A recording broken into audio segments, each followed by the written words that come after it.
আসসালামু আলাইকুম। বাংলা সংবাদে আপনাদের সবাইকে স্বাগত জানাচ্ছি। আমি ফিরোজ তোহা। শুরুতেই বিআরবি কেবলস সংবাদ শিরোনাম জানিয়ে দিব সর্বশেষ গুরুত্বপূর্ণ আপডেট সংবাদ। শুরুতেই শিরোনাম। দেশ পরিচালনায় ব্যর্থ আওয়ামী লীগ সরকার বলে মন্তব্য করেছেন বিএনপি চেয়ারপারসনের উপদেষ্টা এবং ঢাকা মহানগর দক্ষিণের আহ্বায়ক আব্দুস সালাম। এরপর জানিয়ে দিব দেশে মুক্ত গণমাধ্যম অনুপস্থিত। একদলীয় শাসনের জাতাকলে বাংলাদেশে আজ মুক্ত গণমাধ্যম অনুপস্থিত বলে মন্তব্য করেছেন বিএনপির স্থায়ী কমিটির সদস্য ড আব্দুল মঈন খান। এবারে জানাবো, এই সরকারের আমলে জনগণ ভোট দিতে পারে না বলে মন্তব্য করেছেন বিএনপি সিনিয়র যুগ্ম মহাসচিব অ্যাডভোকেট রুহুল কবির রিজভী। এবারে জানাবো একটি গুরুত্বপূর্ণ সংবাদ।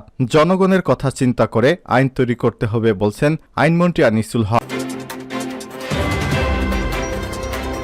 জানাবো, কোনোভাবেই নেভানো যাচ্ছে না সুন্দরবনের আগুন। এবার হেলিকপ্টার থেকে পানি দিয়েও থামানো যাচ্ছে না সুন্দরবনের লাগা আগুন।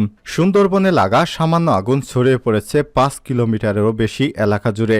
আগুন লাগার ২৫ ঘন্টা পেরোলেও এখন পর্যন্ত নিয়ন্ত্রণে আসেনি আগুন। সুন্দরবনের আগুন নিয়ন্ত্রণে যোগ দিয়েছে বিমান বাহিনীর একটি দল। তারা হেলিকপ্টারে করে বেলা 12:30 থেকে বনভূমি এলাকায় আগুন নেভাতে পানি ছেটাতে শুরু করেছে, কিন্তু বিকাল 3:30টার পরও শেষ খবর পাওয়া পর্যন্ত এখনও আগুন নেভেনি। এবং সর্বশেষ জানিয়ে দিব, ক্ষুধার জ্বালায় ঘাস খাচ্ছেন মুসলমান দেশটির মানুষেরা। দেশটিতে খাবার নেই, পানি নেই, কিছুটা মজুদ খাবার থাকলেও সে খাবার কেনার টাকাও নেই। চরম সংকটে নাজেহাল দেশটিতে কমে গেছে ত্রাণ সরবরাহ। সব মিলে চরম সীমায় পৌঁছে গেছে দুর্ভিক্ষ। ক্ষুধার জ্বালা সহ্য করতে না পেরে ঘাস খাচ্ছে দেশটির বাসিন্দারা। এমনকি বাদামের খোসাও খেয়েও জীবন ধারণ করছে তারা। বলছিলাম ভয়াবহ মানবিক বিপর্যয়ে জর্জরিত সুদানের কথা। জাতিসংঘের খাদ্য বিষয়ক সংস্থা ওয়ার্ল্ড ফুড প্রোগ্রাম বা WFPর আশঙ্কা, সুদানের অনাহারে বহু মানুষের মৃত্যু হতে পারে। প্রিয় দর্শক, এতক্ষণ শুনছিলেন সংবাদ শিরোনাম, এবারে বিস্তারিত।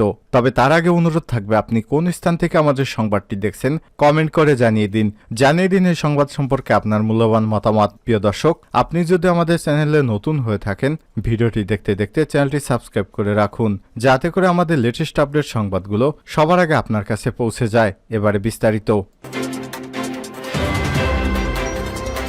দেশ পরিচালনায় ব্যর্থ আওয়ামী লীগ সালাম। ক্ষমতাসীন আওয়ামী লীগ সরকার দেশ পরিচালনায় ব্যর্থ বলে দাবি করেছেন বিএনপির চেয়ারপারসনের উপদেষ্টা ঢাকা মহানগর দক্ষিণের আহ্বায়ক আব্দুস সালাম। রোববার ৫ মে দুপুরে নয়াপল্টনে বিএনপির কেন্দ্রীয় কার্যালয়ের সামনে তীব্র দাবদাহে অতিষ্ঠ শ্রমজীবী মানুষের মাঝে বিশুদ্ধ পানি এবং খাবার স্যালাইন বিতরণ অনুষ্ঠানে প্রধান অতিথির বক্তব্যে তিনি সব দাবি করেছেন।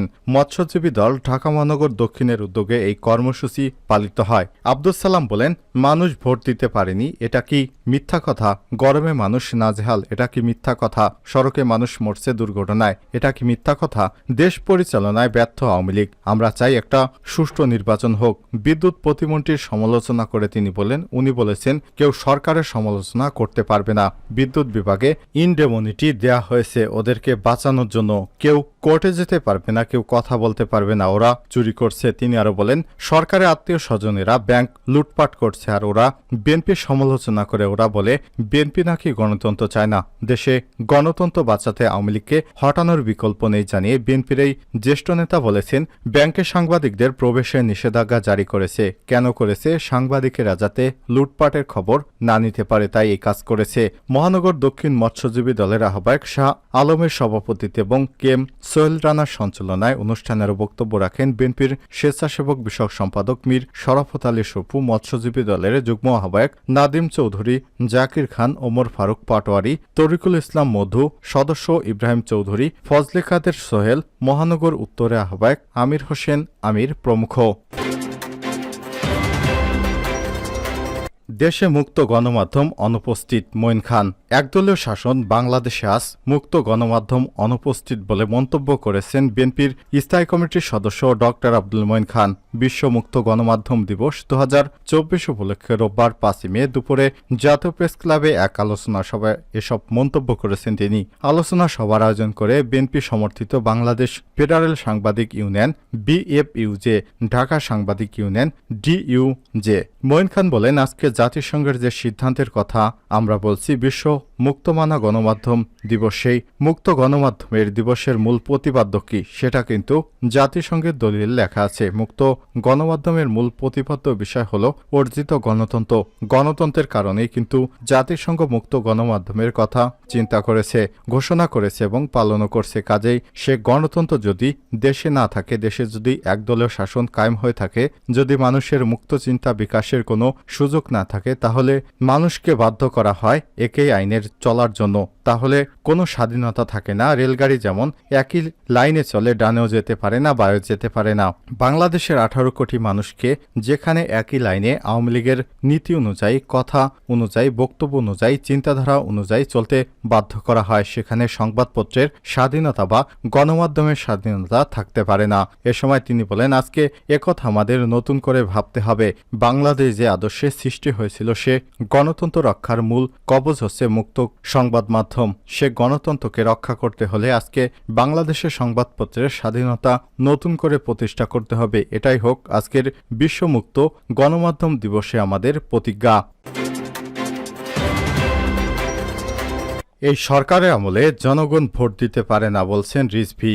বর্তমান সরকারের আমলে জনগণ ভোট দিতে পারে না বলে মন্তব্য করে বিএনপির সিনিয়র যুগ্ম মহাসচিব রুহুল কবির রিজভী বলেছেন, প্রধানমন্ত্রী শেখ হাসিনা 7ই জানুয়ারি ডামি নির্বাচন করার পরে আবার উপজেলা নির্বাচন করেছে। নির্বাচনও ডামি। রোববার 5ই মে রাজধানীর বেইলি রোডে উপজেলা নির্বাচন বর্জনের আহ্বানে লিফলেট বিতরণকালে তিনি এসব কথা বলেন। রুহুল কবির রিজভী বলেন, বর্তমানে দেশের জনগণ ভোট দিতে পারে না, তাদের পছন্দের প্রতিনিধি বানাতে পারে না।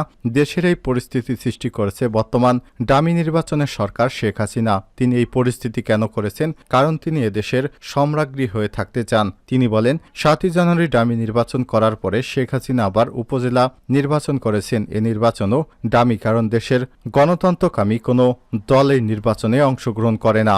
এ সময় তিনি দেশের সব জনগণকে আহ্বান জানিয়ে বলেন, আপনারা এই ডামি সরকারের অধীনে ডামি নির্বাচনে কেউ অংশগ্রহণ করবেন না, এবং যারা উপস্থিত আছেন সবাই কোনো না কোনো উপজেলার বাসিন্দা। আপনারাও কেউ ডামি নির্বাচনে অংশগ্রহণ করবেন না। এ সময় উপস্থিত ছিলেন বিএনপির স্বাস্থ্য বিষয়ক সম্পাদক ডাক্তার রফিকুল ইসলাম, স্বেচ্ছাসেবক দলের সহসভাপতি ডাক্তার জাহিদুল কবির জাহিদ, যুবদলের সহসভাপতি জাকির সিদ্দিকী, যুবদলের সাহিত্য এবং প্রকাশনা সম্পাদক মেহবুব মাসুম শান্ত, যুবদলের কেন্দ্রীয় নেতা ফারুক কাউসার, ছাত্রদলের সাবেক নেতা ডাক্তার তৌহিদুর রহমান আওয়াল সহ বিএনপি এবং অঙ্গ সংগঠনের নেতাকর্মীরা।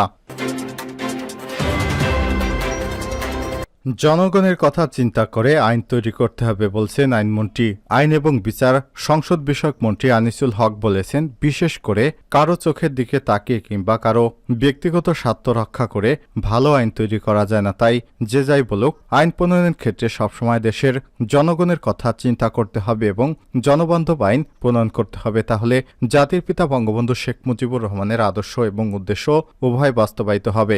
রোববার 5ই মে সচিবালয় আইন মন্ত্রণালয়ের সম্মেলন কক্ষে লেজিসলেটিভ এবং সংসদ বিষয়ক বিভাগের বার্ষিক কর্মসম্পাদন চুক্তি এপিও 2024-25-এর খসড়া চূড়ান্ত বিষয়ক কর্মশালায় প্রধান অতিথির বক্তব্যে সব কথা বলেছেন তিনি।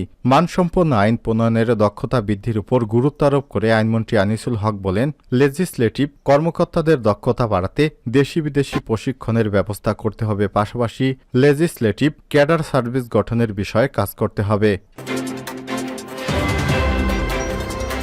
ক্ষুধার জ্বালায় ঘাস খাচ্ছেন মুসলমান দেশটির মানুষেরা। দেশটিতে খাবার নেই, পানি নেই, কিছুটা মজুদ খাবার থাকলেও সেটি কেনার টাকাও নেই। চরম সংকটে নাজেহাল দেশটিতে, কমে গেছে ত্রাণ সরবরাহ। সব মিলে চরম সীমায় পৌঁছে গেছে দুর্ভিক্ষ। ক্ষুধার জ্বালা সহ্য করতে না পেরে ঘাস খাচ্ছে দেশটির বাসিন্দারা, এমনকি বাদামের খোসা খেয়েও জীবন ধারণ করছেন তারা। বলছিলাম ভয়াবহ মানবিক বিপর্যয় জর্জরিত সুদানের কথা। জাতিসংঘের খাদ্য বিষয়ক সংস্থা ওয়ার্ল্ড ফুড প্রোগ্রাম বা ডব্লিউএপির আশঙ্কা, সুদানের অনাহারে বহু মানুষের মৃত্যু হতে পারে। শনিবার ডব্লিউএপির বরাত দিয়ে সুদানের এ চরম দুর্দশার কথা জানিয়েছে মার্কিন সংবাদ সংস্থা সিএনএন।